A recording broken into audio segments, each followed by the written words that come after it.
Urterolez, martxoak 3 bizperetan 1976an Gasteizen jasotakoek hiri honetako elkarrizketa guztietan aurkitzen dute beraien tokia. Leihortzeko pitzadura baten antzera, zeinetatik haize hotza sartzen den, lasai sofan eserita dagoenari ere oioi purdia jarrez. Alabedi irratitik, sarraski honetatik 50 urte igaro direnaren aitzakipean, egun honek merezi duen arreta eta memoriari eutxiz programa berezi hau sortu dugu. Gure hirianen iraganarekiko lotura eten ez dadin. Alabedi irratia entzuten zabiltza, 107.4 frekuentzian, martxoak 3 buruzko programa berezia.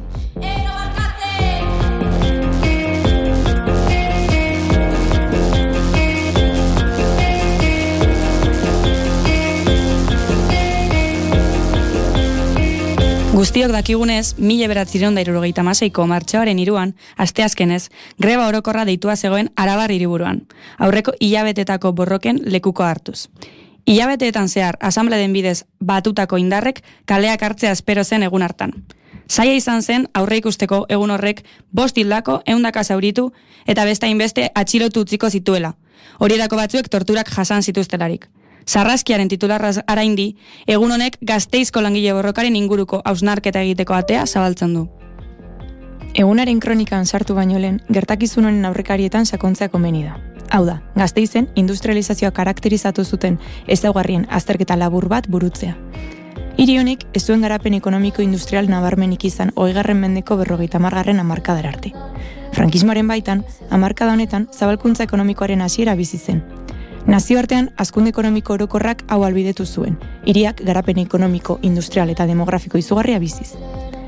1976ko Gasteizko egoera ulertzen laguntzen diguten 3 faktore dira azpimarragarri gai honetan. Elkarren artean lotuak daudenak. Industriaren garapen azkarra denbora laburrean, honen ondoriozko hazkunde demografiko izugarria, eta auzo berrien agerpena hiriburura lanera heldu berria zen biztanleria guzti hau jasotzeko. 3 puntu hauei ez duki lotuta, egoera guzti honen aurrean eratzen hasitako langile mugimendu gero tantolatuago bat. Esandakoak zehaztuz, hazkunde demografikoari erreparatuz, 1874ean, hau da, martxoaren 3ko data baino, 100 urte lehenago, Gasteizko hiriak 22.000 biztanle inguru zituen. Zifra hau oso astiro hazten joan zen, 19. mende bukaera eta 20. mende hasieran zehar, 1950erako 58.000 biztanleraino iritsiz. Bestera batera esan da, 75 urtetan, Gasteizek bere biztanleria bikoiztu egin zuen. Hala, urrengo 30 urtetan, 1950 eta 1980 artean, zifra hauek hirukoiztera heldu ziren. Hazkunde poblazional honen ondorioz, Gasteiz oso esgarrasi zen. Garapen urbanistiko izugarri bat jasanez, auzo, etxalde eta bizigune berriak eratuz jatorrizko Aldezar eta Ensanche Txikiaren inguruan. Adurtza, Errekaleor, San Cristobal, Saramaga, Aris Navarra, El Pilar dira adibide batzuk. Auzo bakoitzak bere ezaugarri propioak zituen, bultzatzaileak, udala bera, enpresa pribatuak Elisa, aurrezki kutxa edo kooperatibak izanik. Baina kasu gehienetan, kanpoaldetan iratzen hasi ziren, industria gunetatik hurbil, Oraizuko zonaldean, Saramagan iparraldean. Honek, hiria barneko Ensanche aberats eta kanpoaldeko auzo berri pobretan banatu zuen. Askotan banaketa hori landatik etorri berri ziren langile, eta belaunaldietan zehar Gasteizen bizi zirenen artean esarriz. En un barrio como este, carnicerías, o sea, tú al centro era como, pues eso, como si esto es un pueblo y vas a la capital. Era ese sentimiento. Yo de niño no te movías de niño no te movías del barrio, y porque era muchísima la gente que había. Niños, éramos legión. Auzo berri hauek, beraien artean urruti zeudenez, irlantzekoak ziren, auzokidentzat sozializatzeko esparru bakarrik zanik, auzoko harremanak ez dutuz eta komunitateak eratuz. Langile mugimenduari dagokionez, naiz eta zentro industrializatu bat izatetik oraindik urruti egon, jada 1872an langile nazioarteko elkartaren egoitza bat dugu Gasteizen. Espainiar estatuan soilik 11 zeuden garaian. Era berean, 20. mende hasieran presentzia sindikala areagotzen doa. ELA, UGT, CNT, JOK eta antzekoen agerpena emanez. Hala ere, ia frankismoaren bukaeraraino ematen da, naiz eta geroz eta antolakuntza handiagoa egon. Araba, estatuko bataz bestekoaren azpitik kokatzen da lanaldiko gatazken indizean. Gipuzkoa edo Bizkaia baino askoz basuago eta baita Nafarroa baino basuago. Estruktura sozioekonomiko antzekoa zeukana hain zuzen. Baita ere, ez dago aipamen handirik Euskal Herriko beste guneetan emandako greba politikoei. Burgoseko prozesua edo Txiki eta Otaegiren fusilaketaren aurkakoak, alegia. Egia da, Bai, 1974tik aurrera, gatazken maiztasuna handiagoa izaten hasi zela petrolearen krisiaren oihartzunak sentitzen hasi baitziren. Baina oraindik oso modu apalean inguruko lurraldekin konparatuz. Ondorioz, esan daiteke 1976 baino lehen Gasteizko langile masek ez zutela antolatzeko gaitasun handirik. Baina orduan, zer aldatu zen Franco hil eta ondorengo hilabete gutxi haietan? Alde batetik, 1972ko Michelineko greba, 76ko martxoaren 3ko gertakarien aurrekari gisa aurkez daiteke. Gasteizko mugimendu sindikal garrantzitsuenetarikoa ordura arte. Beste fabriken elkartasuna jaso zuena manifestazioetan. La empresa primero que decía, nada, no hay nada que hacer. Y vuelta otra vez. Y vuelta. Bueno, pues a la huelga. Y luego teníamos que entrar, igual que nos daba al principio, pero habíamos perdido 1 mes y medio de trabajar. Que no pagaban, ¿eh?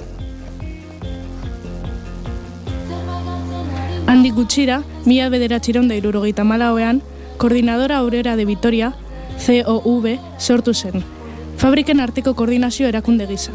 Honen barruan pisu handia zuen Organización de Clase Anticapitalistak, OCA, azpitalde ezberdinak barnebiltzen zituena. Organización Izquierda Comunista, OIC, adibidez. UGT, PSOE, Juventudes Socialistas, PCE, PTE, ORT, CECO, Komisiones Obreras ere bazeuden koordinazio honetan. Langile bakoitza antolakunde batekoa zen, baina plataforma reivindikatibak ezarri zituen eskaeretan adostasuna lortu zen. Soldaten hazkunde lineal eta orokortua langile guztientzat. Soldataren 100% istripu edo gaixotasunen kasuan. 60 urterekin jubilazioa jornal errealekin eta lanorduen murrizketa. Hala, lehen aldiz, fabrika bakoitzaren eskari partikular eta konjunturaletatik haratago langile masa osoarentzat onoragarriak ziren eskariak egin ziren. Españoles, Franco ha muerto.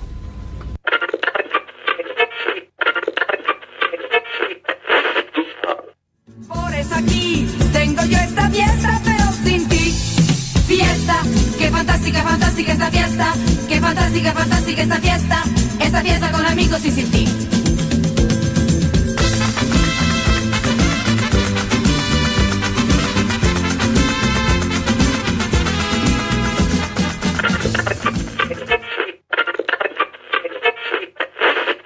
Franco hilda, eta bueno, hil zenean, nik gogoratzen dut institutuan geunden ere bai, bueno, kurtso berean. Bai, kurtso berean, zen.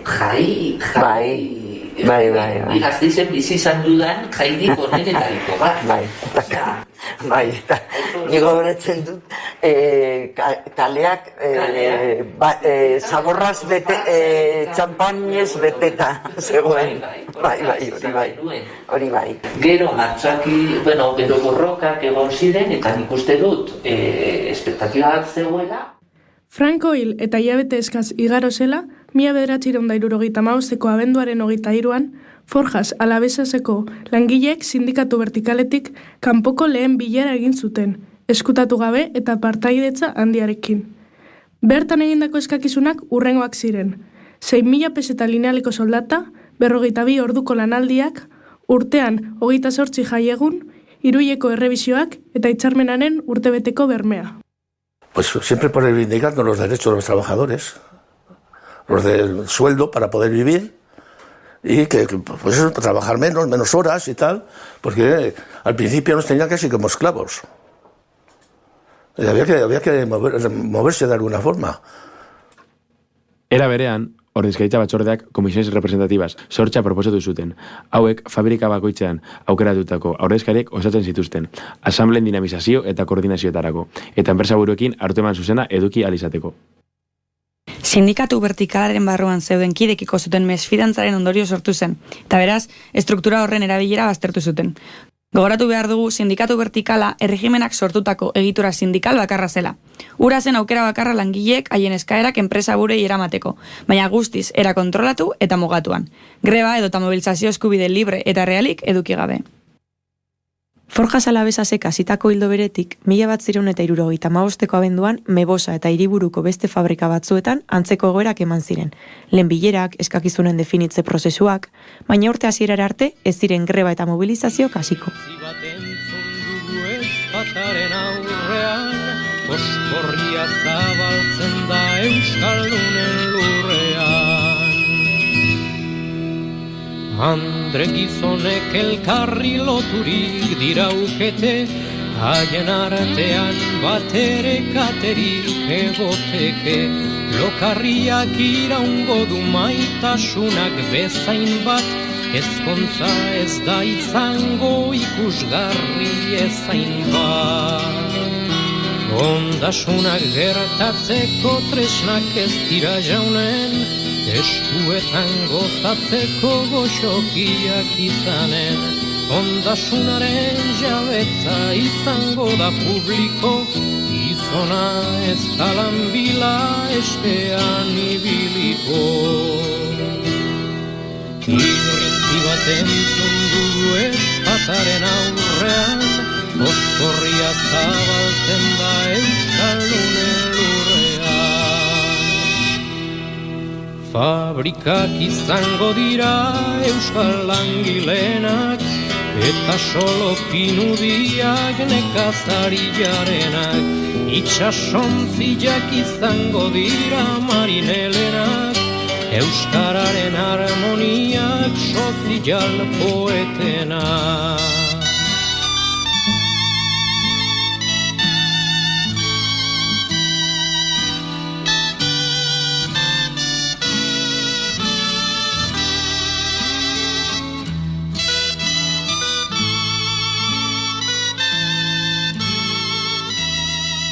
Eta orduan, orain hasi den burruka luze honetan. 1978ko urtarrilaren 9 arratsaldeko ordubietan, txandaldaketan, Forjas Alavesaseko 100 langile batu ziren haien fabrikako produkzioa geldituz, konbenio berrizteko enpresaren kontrako jarreragatik.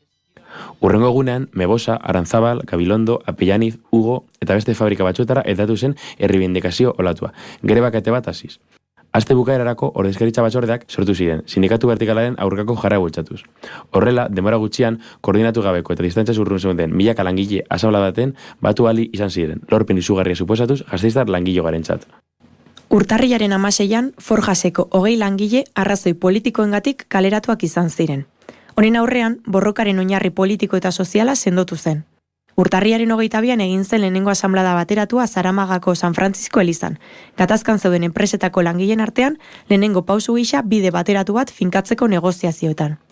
Fabriketako asamblada bakoitzan aukeratutako langileek osatu zuten. Antolakuntza, koordinazio eta gatazka zuzentzeaz arduratzen ziren. Hortik aurrera, kalean presio gehiago egitea adostu zen. Langileek beren laneko monoekin zentrotik ibiliz besteak beste, erdiguneko burges trajeatuen sorpresarako. Patronala eta sindikatu vertikalaren eraso eta kriminalizazioen aurrean, mugimendua indartu zen eta asanbladek aldarrikapen nagusiak bateratu zituzten. Soldata izoztzearen amaiera, benetako ordezkariekin negoziatzea, eta kaleratzerik eta atxiloketarik ez. Helburua ezen jada enpresa bakarreko akordioa, baizik eta sektore osoko eta hiriko batasuna lortzea. Langile klasearen kontzientzia kolektiboa indartzen hasi zen momentu honetan. Bueno, ahí se hacían las huelgas y cada uno pues íbamos por su lado al principio, pero luego sí, en esas ya o sea, había manifestaciones y ya nos uníamos todas las empresas. Gainera, aste berean patronalek lantegiak irekitzeko eraso bateratu bat abiatu zuten.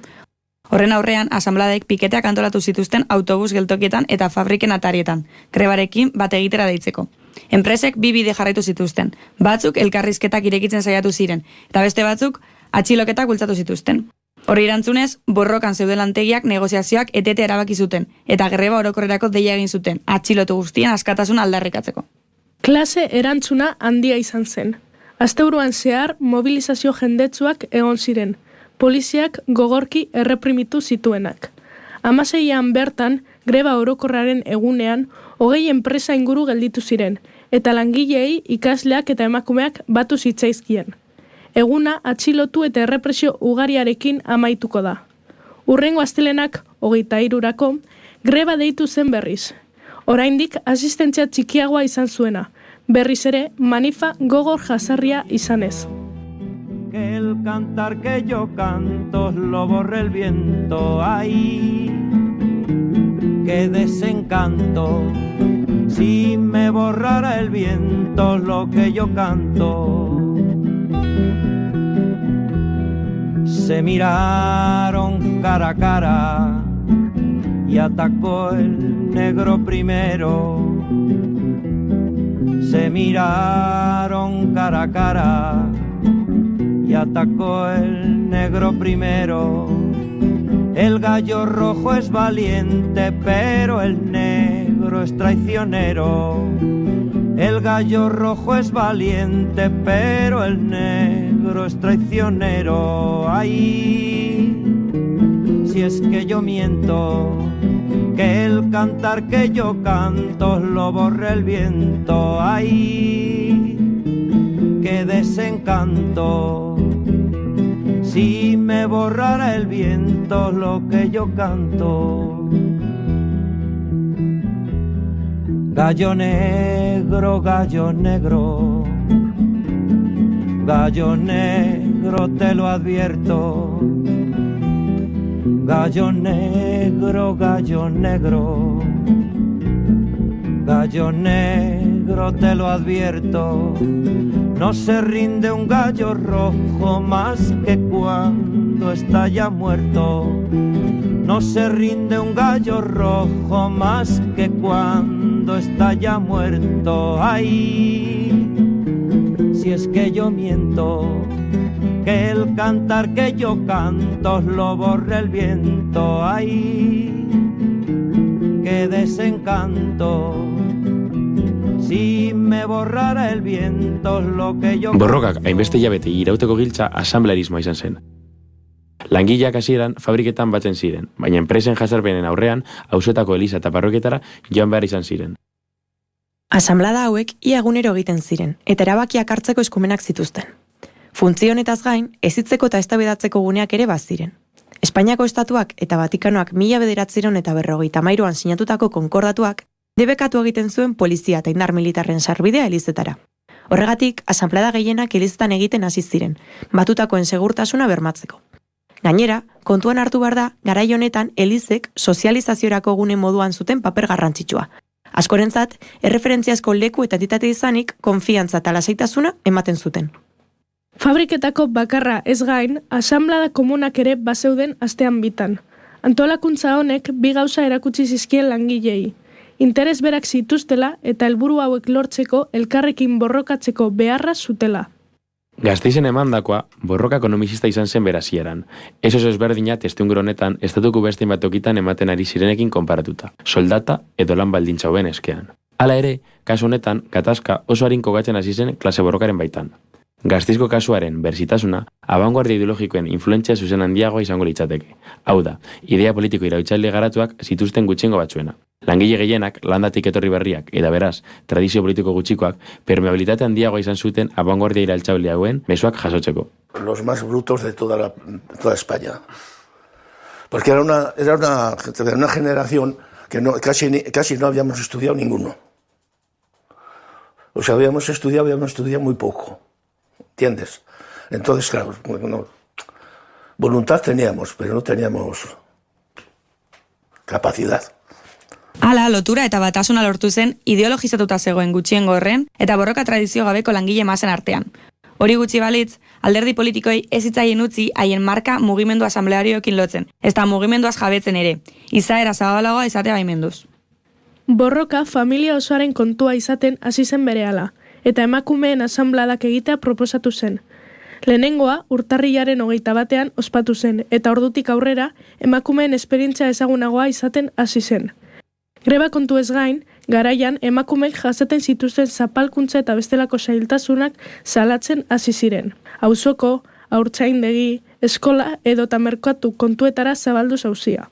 Fabriketako langileen borrokak baino maila sozialago bat hartu zen. Ikasteko aukerak, lan egitekoak, familia zaindu beharra. Greba egiten ari zirenen egoera ekonomiko larriari aurre egiteko erresistentzia kutxa bat prestatzen ere hasi ziren. Taberna eta dendetan kutxak jarriz, nekazari eta saltzaiekin janaria biltzeko harremanetan jarriz, eta ikastetxetako zuzendariek kuoten ordaintzea bertan bera uztea ere lortuz. Kaleak ere hartu zituzten. Otsailaren 12an lehen aldiz, 2 emakume inguru erosketa poltsa hutsekin atera ziren, asteroko tradizio bihurtu zena. Auzoetatik atera eta merkatu eta kale nagusiak igaroz, fabriketan bukatzen zuten, eskirolengana joz. Askotan, fabrika ezberdinen sarreretan kokatzen ziren, eta lanera sartzen ziren eskirolak txalotzen zituzten. Hauek, sentitzen zuten lotxaren ondorioz, lanera joateri uzten zioten. Asanbladak berehala herri eskola gisako bilerak bihurtu ziren, tartean ekonomia klaseak.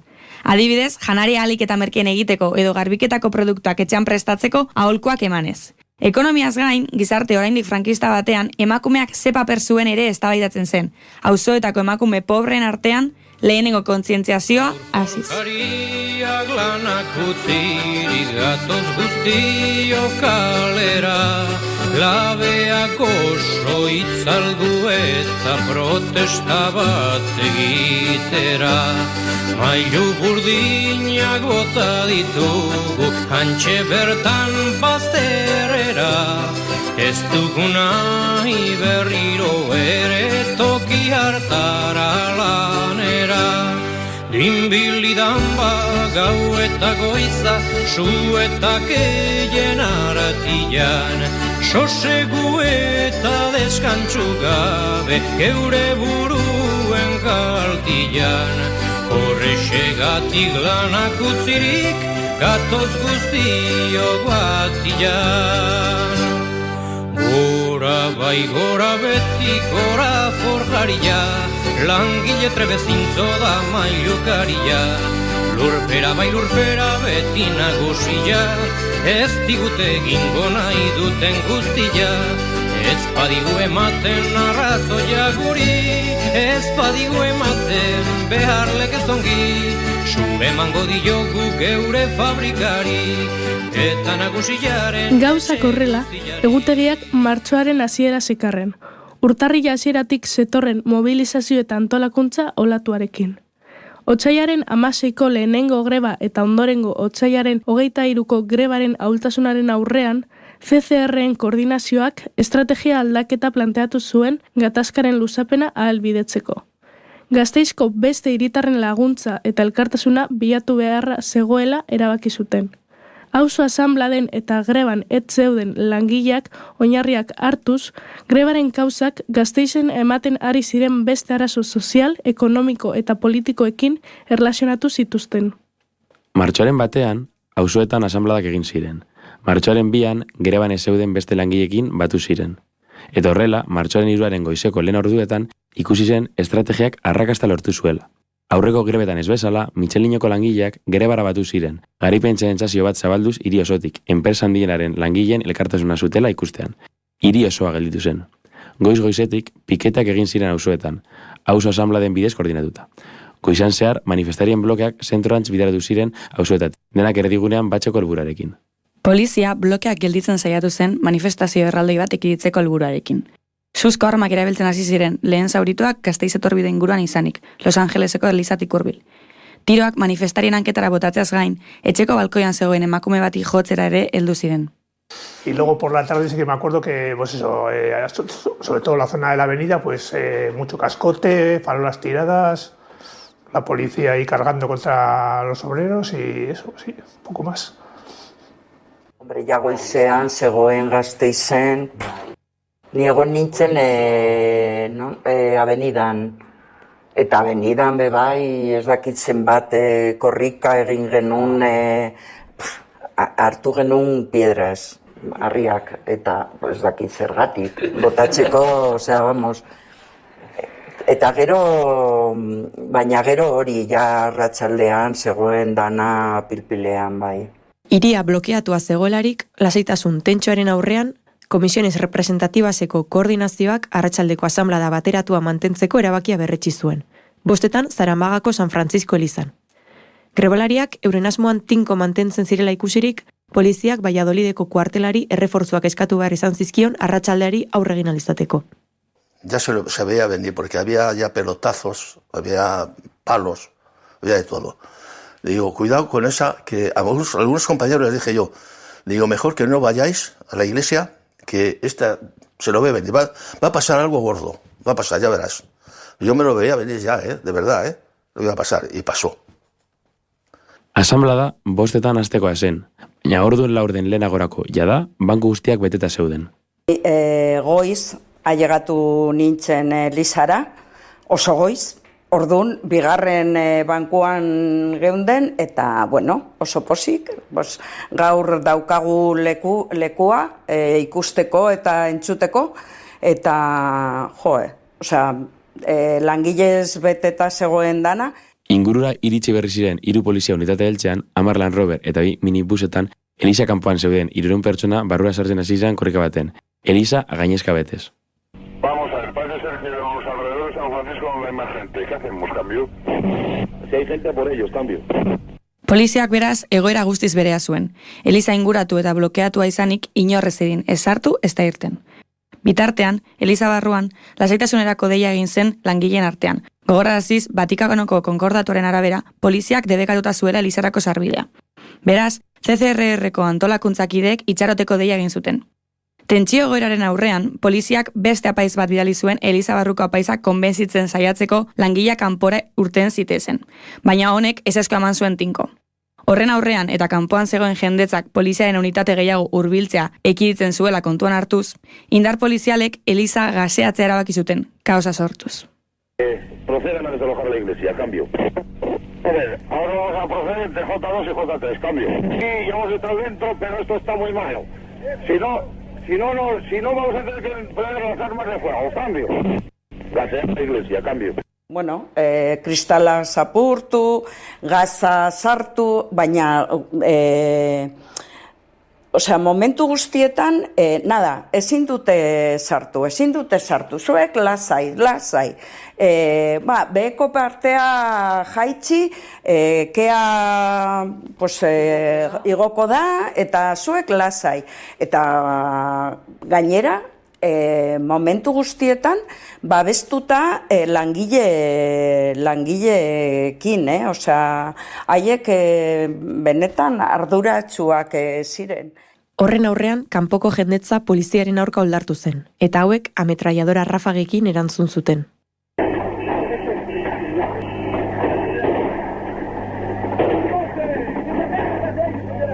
A ver ese fuego que ha sido al aire, cambio. Zaramagako Eliza barruko langileek beren burua gasaren itomenaren edo tiro eta kolpeen arteko erabakiaren aurren aurkitu zuten. Barruan gelditu edo kalera irten? Lortu nuen atera, atzeko partea, eta, gero pasillo egin genuen, baina ni, nola da, rodeado edo, langileekin, eta, hori zen polizia pasillo.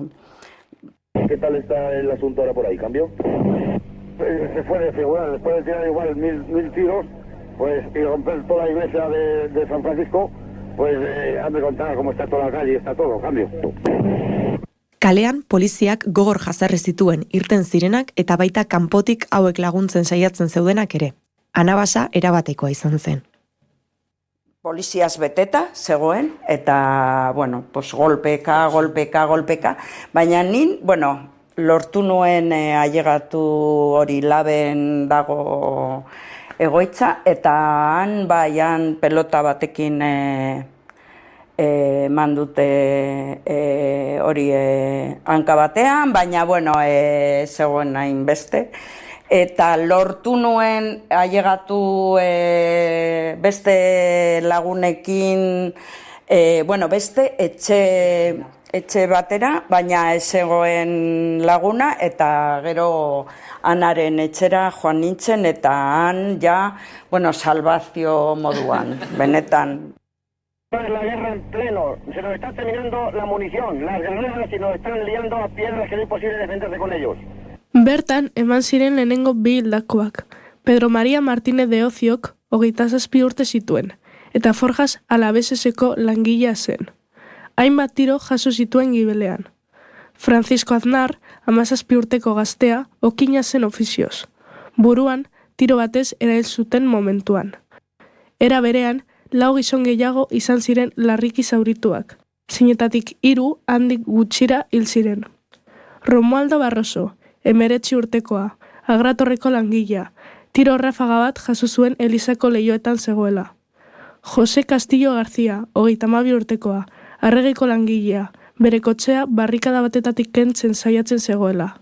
Eta azkenik, Bienvenido Perea, 30 urtekoa, 2 hilabete beranduago zendu zena. Hauetaz gain, 100 zauritu egon ziren, asko eta asko suzko armek eragindakoak. Gertakari hauek egun osoan zehar eta hiri osoan zehar eman ziren, ez soilik San Francisco elizan. Pilar auzoan. Eta Pilar auzotik ere ikusten zen, leiotik begiratzea bakarrik zen nahikoa ikusteko polizia nola zebilen jendearen edo talde txiki baten atzean eta horrela.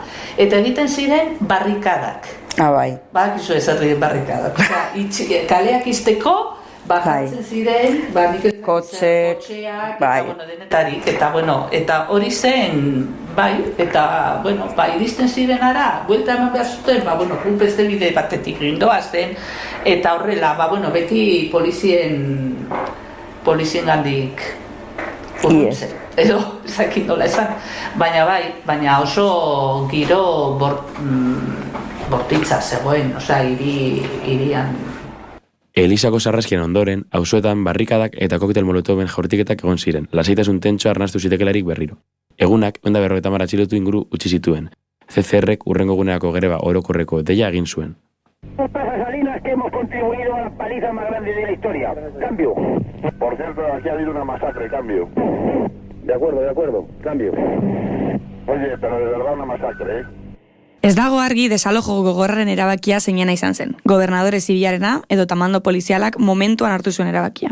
Gatazka gehiagora zioan heinean argi dago gobernadore zibila ezela izan gai konponbide bat topatzeko. Mugimendua geroz eta tamaina handiagoa hartzen ari zela ikustean, honekin bukatzea izan zen lehentasuna, kosta ala kosta. Giza eskubide edo askatasunen urraketa baimenduz, horrekin bukatu ahal izateko. Errudunak bilatze honetan, Manuel Fragak adierazi zuen: la responsabilidad de las recientes muertes de Vitoria la tienen los que quieren imponer por la fuerza el cambio político. En este caso, el gobierno es inocente y la policía ha mostrado durante meses una enorme paciencia. ¿Vosotros acordáis de Fraga y Iribarne? Sí. Al acordarme... Pues ese fue el culpable de todo.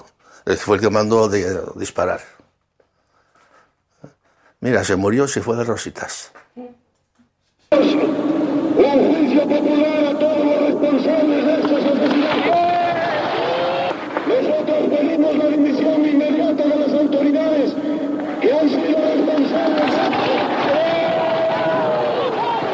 1986ko martxoaren 3 eta aurreko hilabete gogorretan jasotakoek Gasteiz hunkitu egin zuten. Eta hurrengo hilabetetako gertakariak dira horren erakusle. Hildako 3 langileen hileta une esanguratsuenetariko bat izan zen. Martxoaren 5 goizeko 10etan, katedral berrian 30.000 pertsona inguru bildu ziren, hildako langileei azken agurra emateko. Ez dakit, niretzat zen, unkigarria. Historikoa, benetan, Gasteiz osoa, han hiletetan denek eraman azalete beltza, kriston tristezia, nola adirazi, unkigarria izan zen. Oso unkigarria, benetan. Eta gero, egun horretarako nik uste du Luis eske zen atera zuela abestia hori da, nik entzuten dudanean Campanadas amor. Oio ipurdia jartzen zait benetan,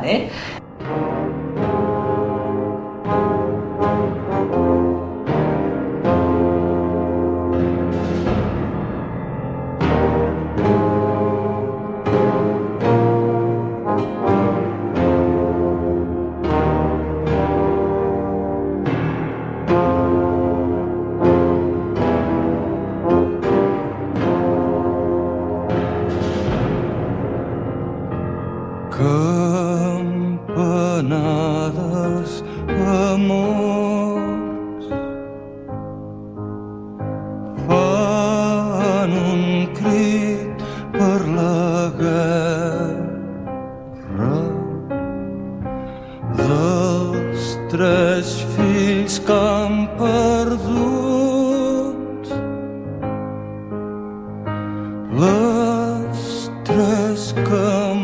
sábanas negras i pel poble es recull quan el lament s'acosta.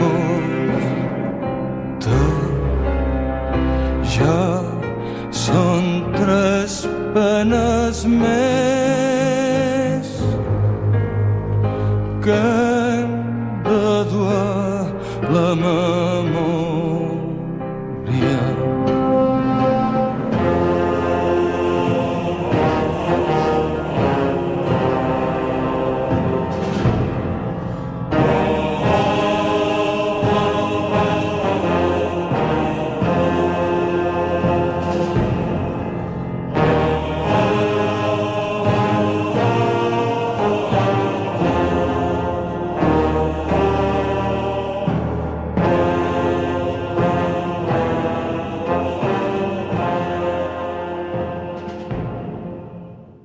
Hilkutxak agertzean zabaldu zen txalo zaparradak katedrala eta inguru guztia bildu zituen.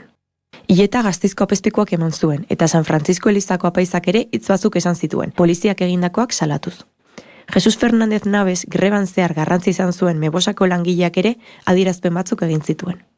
Estos muertos son nuestros, son de todo el pueblo de Vitoria, sonles de este atropello, sobre ese puñado de patronos, sobre este puñado de patronos, con las autoridades que han cumplido órdenes de ellos mismos. Iedaren ondoren, gorpuak hilerrira eraman zituzten jendetzaren elkartasunaren beroaz, poliziak kontrolatutako bidean. Bertan, aldarri ezberdinak entzun ziren, baita poliziaren aurkako ere. Gloria a los muertos del trabajo, el pueblo unido jamás será vencido, edo justicia, adibidez. Las provocaciones ya se están pasando un poco, están parando con las coronas frente a nosotros. Buen de rato, llaman asesinos, que cobardes, ahora ¿por qué no venís? Cambio. De acuerdo, de acuerdo. Hay que seguir con la paciencia. No vayamos a hacer saltar el chispazo si podemos evitarlo. Cambio.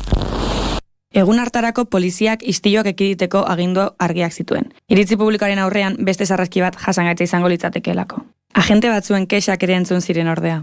Pero ¿cómo se puede seguir consintiendo toda esta manifestación y todos estos ritos y esta masa?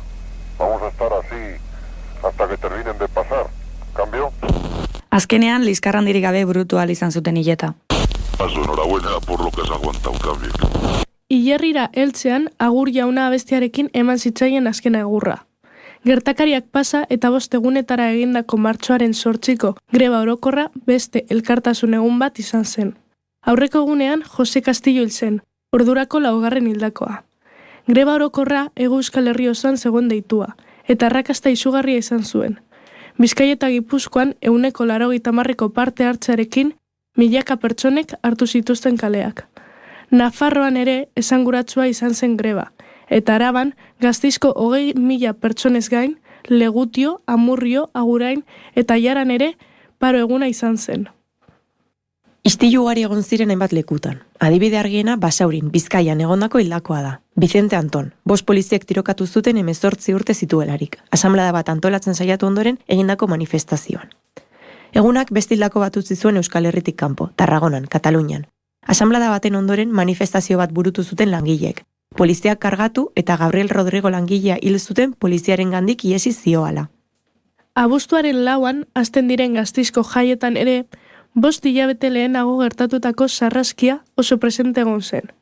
Gertatutakoa salatzeko 1976ko festetan parte ez hartzea erabaki zuten bluesen kuadrilek. Bide berean, Jose Luis Isasi 1957 urtetik Zeledon gorpuzten zuen gizona, ez zen San Miguel Elizako balkoira igo. Hala ere, programa ofiziala aurrera eraman zen, eta bere ordez, Enrique Uribe izan zen urte hartan Zeledon. Txupinazoan bertan ere liskarrak egon ziren, amnistiaren aldeko manifestazio bat balkoira heltzen saiatu zenean. Ze jarre hartu zuten politikari instituzionalek gertaren aurrean? Noraino heldu zen martxoaren 3 eragina Gasteiztik kanpo? Momentuan, Manuel Fraga Iribarne zen lehendakariorde eta barne arrazioetako ministroa, Frankoren osteko Arias Navarroren gobernuan. Fraga, martxoaren 3an, Alemaniako Errepublika Federalean zegoen bira politiko batean, eta beraz, ez zuen sarraskiaren aurrean inolako erantzukizunik onartu. Egun batzuk geroago, bueltatzean, bisita bat egin zuen Gasteizen Rodolfo Martín Villa garaiko harreman sindikaletarako ministroa eta Guardia Zibilaren burua zenarekin. Helburua, hiriko agintariekin elkartu eta zaurituak bizitatzea zen.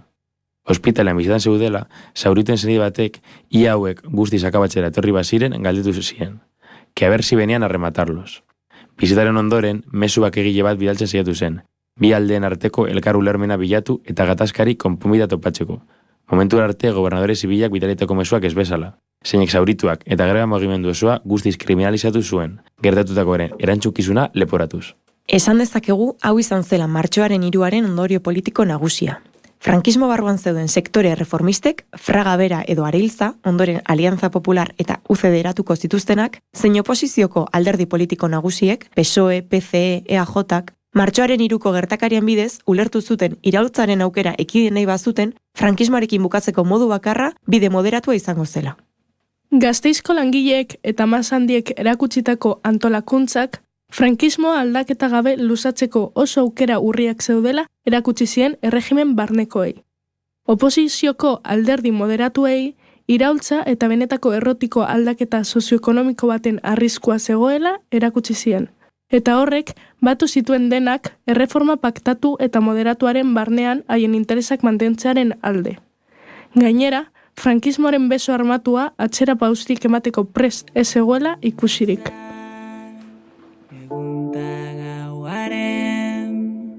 Zaldi zuria eta beltza trostan, zure zehar mundu zar, egunta gauaren.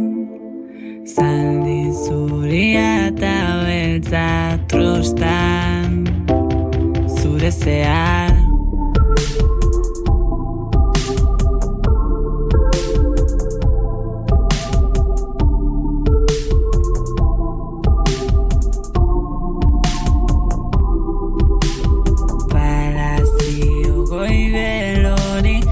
Printzipek amestu zuten loriaz, non erreginek amestu zuten amodioaz, da esnatu ziren malkotan, ogia buruak, eta hori argentan trabat, arbola itzalak, eta zure begiak, aiek baino zorion txuagoak dira, eskale pobreagorik, eskale pobreagorik.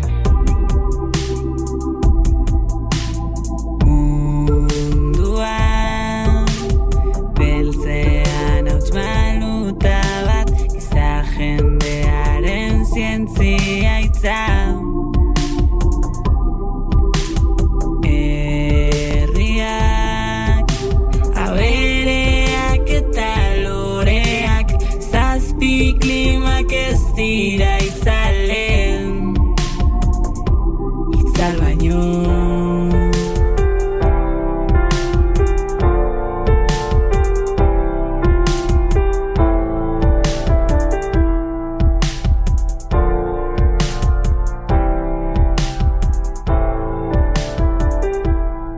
Gertatutakoaren aurrean aldaketak eman ziren, bai Gasteizen, baita langileen borrokan ere. Enpresetako langileek eta gainontzeko langile klaseak zein hiritarrek kontzientzia hartuz. Horrez gain, askatasun individual eta kolektiboen aldeko politizazioa nabaritu zen. CCRRek martxoaren 14an publikatutako komunikatuak hori baieztatu zuen. Alde batetik, zapaldu guztien batasunaren indarraren beharra aipatu zuten.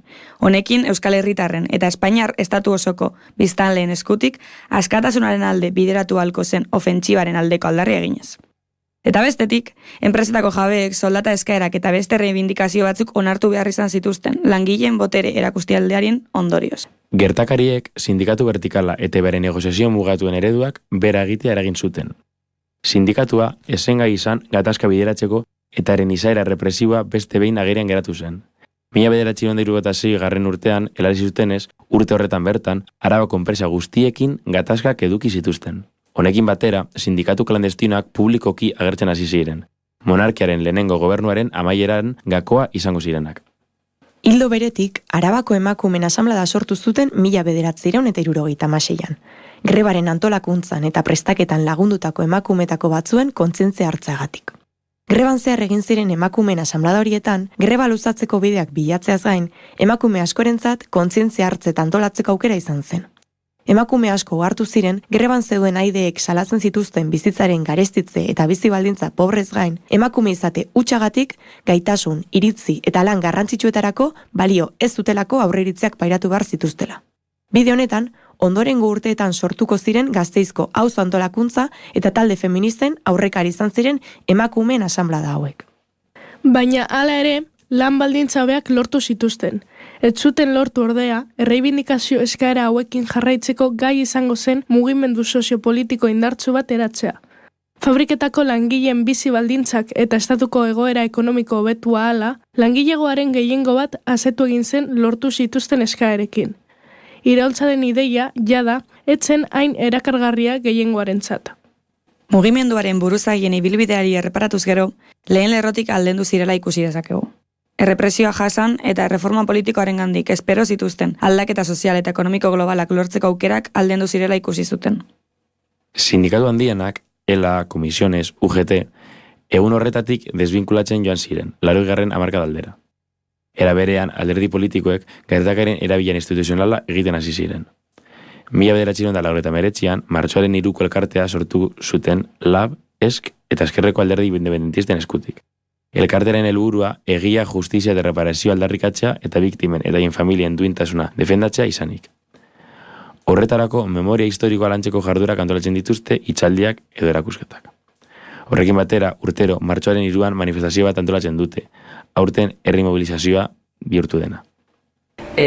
Omenaldiak eta holan, zikindu dela, ze garai hartan, guztiz borrokaren kontra zeudenak, orain, agertzen direlako, horren alde eta horren badirudi beraiek egin zutela dana.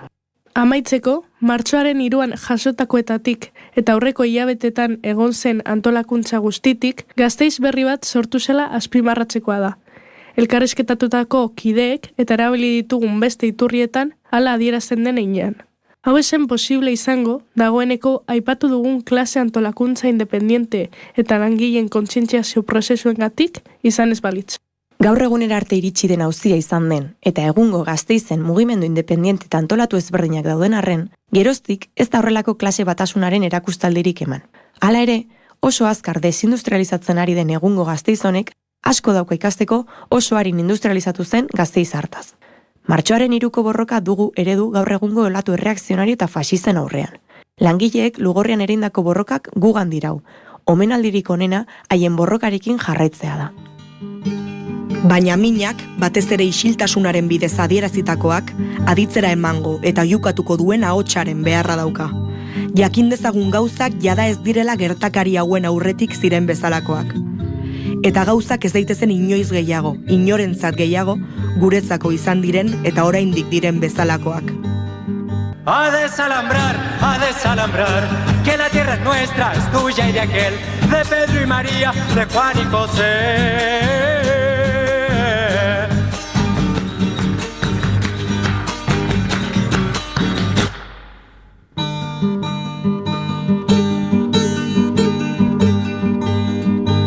Si molesto con mi canto a alguien que no quiera oír, le aseguro que es un gringo o un dueño de este país. A desalambrar, que la tierra es nuestra, es tuya y de aquel, de Pedro y María, de Juan y José. A desalambrar, que la tierra es nuestra, es tuya y de aquel, de Pedro y María, de Juan y José.